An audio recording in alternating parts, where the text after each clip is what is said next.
Question number 5 कह रहा है जांच कीजिए कि क्या किसी प्राकृत संख्या n के लिए 6 की पावर n का अंक 0 पर समाप्त होगा। बात ध्यान से समझना। जैसे कहने का मतलब है n प्राकृत संख्या का मतलब n के जगह पर 1 2 3 4 5 6 7 8 कुछ भी हो सकता है। तो इसका अगर मान लो एक पावर 2 रहेगा तो 6 के 36 3 रहेगा तो गुना करेंगे ना, तो इकाई के स्थान पर 0 आ जाएगा, यानी 0 पर समाप्त होगा। ये जांच करना है कि 0 पर समाप्त होगा या नहीं। तो पहले हम इसको तोड़ेंगे। 6 के पावर n, 6 को तोड़ेंगे तो 2 गुणे 3 होगा ना। अब ध्यान से समझो, इसमें 2 है और इसमें 3 है, 2 3 है ना। तो याद रखना कि जब इकाई के स्थान पर 0 यानी 0 पर तबे समाप्त होगा जब उसमें 2 चीज आएगा। क्या क्या आना चाहिए? एक तो 2 और एक 5, ये 2 चीज आनी चाहिए। इसके अलावा कुछ भी इसमें आए, 2 और 5 रहेगा ना तब 0 पर समाप्त होगा। समझ में आ रहा है? इसमें अगर 5 रहता ना तो 0 पर समाप्त होता, कोई दिक्कत। लेकिन इसमें 2 3 है, 5 है, इसमें नहीं है ना, तो सीधा लिखना। चूंकि क्या है क्वेश्चन,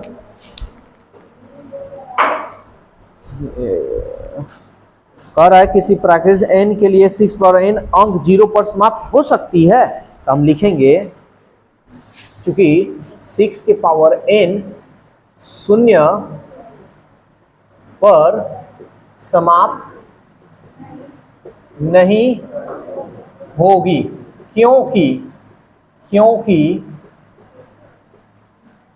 6 के पावर n का गुणनखंड या अभाज्य गुणनखंड करने पर 2 और 3 के रूप का है, इसलिए 0 पर समाप्त नहीं होगी। समझ में आया? अगर इसमें 5 रहता ना, केवल 2 रहेगा तब वो 0 पर समाप्त नहीं होगा, केवल 5 रहेगा तब वो 0 पर समाप्त नहीं होगा। दोनों होना चाहिए, 2 और 5 दोनों रहेगा तब वे 0 पर समाप्त होगा। कोई दिक्कत? 6 नंबर भी बता दें। चलो 6 नंबर देखो।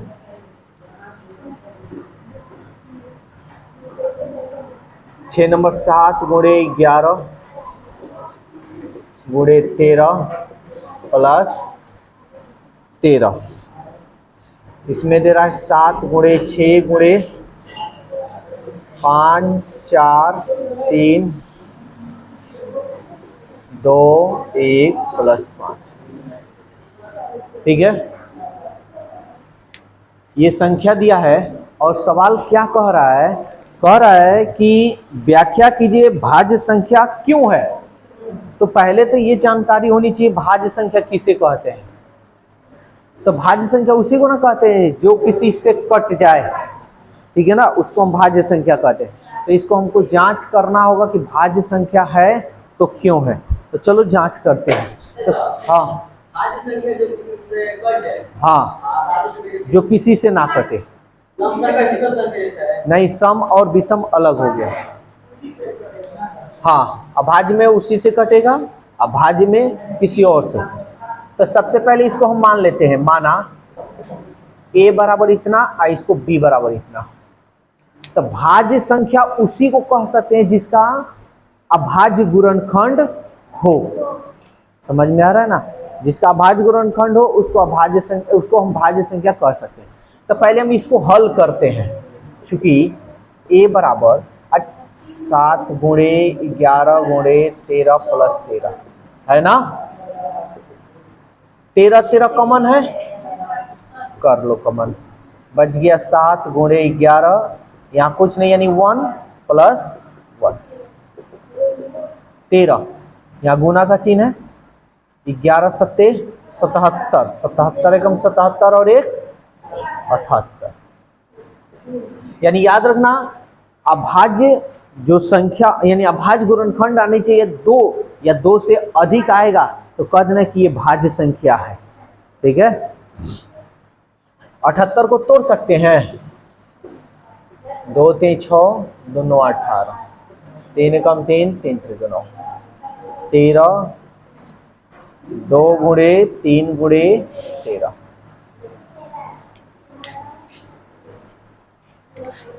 यहां लिख दे रहे हैं, सजा दे रहे हैं, 2 गुणे 3 गुणे 13 गुणे 13।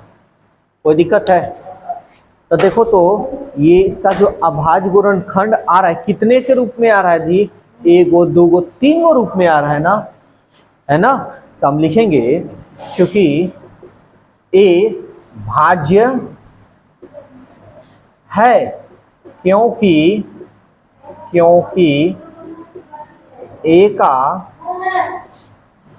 अभाज्य गुणनखंड 2 से अधिक आ रहा है। समझ में आया? देख रहे हो 2 से अधिक आ रहा है ना, 2 भी आ जाए या 2 से अधिक भी आ जाए तो भाज्य संख्या उसको कह सकते हैं। तो ए क्या है? भाज्य। हम कह सकते हैं इस पूरे को ए माने है ना, तो इसलिए हम ए कह देंगे कि ए भाज्य। कोई दिक्कत किसी को? अब उसी तरह बी को चेक करेंगे, चलो चेक करते हैं यहाँ पे।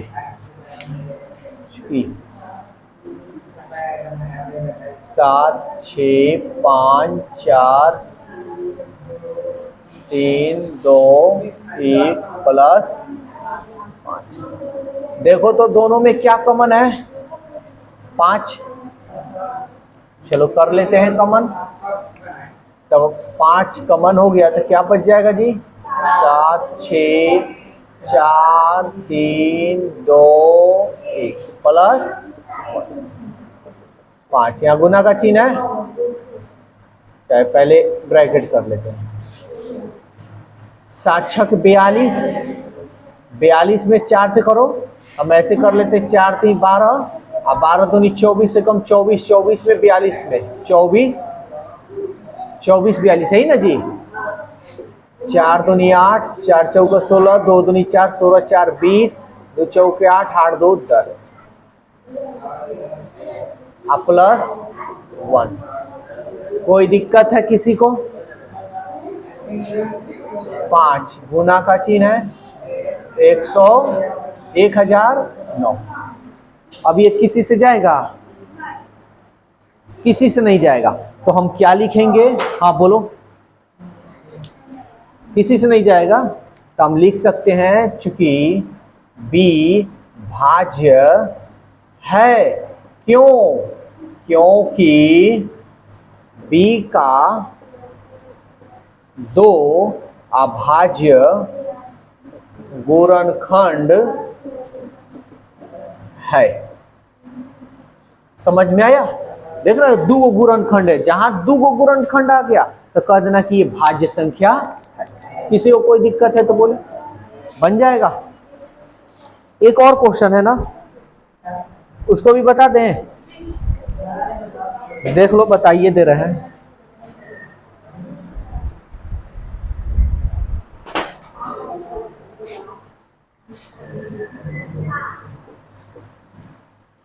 ध्यान से समझना इस तरह का क्वेश्चन को।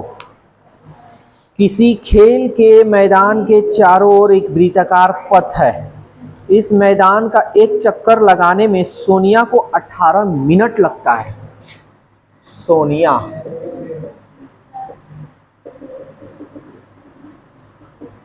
18 मिनट, जबकि इसी मैदान का एक चक्कर लगाने में रवि को 12 मिनट लगता है।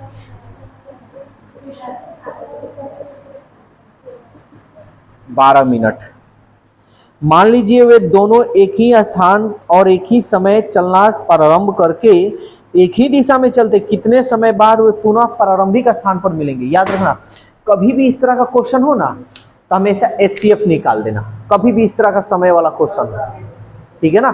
तो HCF दो तरीका से निकाला जा सकता है, एक भाग विधि और एक अभाज्य गुणनखंड। तो कौन सा विधि बता दे, भाग या अभाज्य? अभाज्य। चलो तो पहले 18 का अभाज्य गुणनखंड करेंगे तो क्या आएगा जी, 2 3 6 6 3 18। अरे ऐसे तोड़ लेना, 12 को तोड़ लो तो 2 छक 12, 2 3 6, कोई दिक्कत?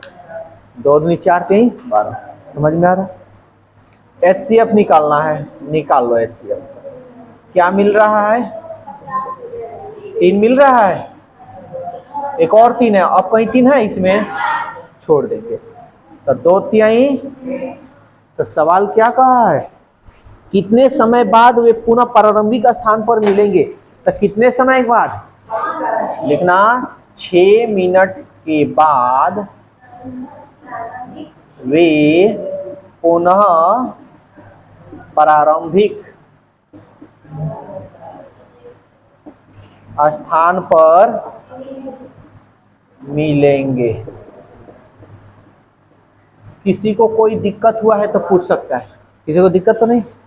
तो ये एक्सरसाइज 1.2 कंप्लीट हो गया, ठीक है ना। अब इसके आगे नेक्स्ट वीडियो में देखते हैं।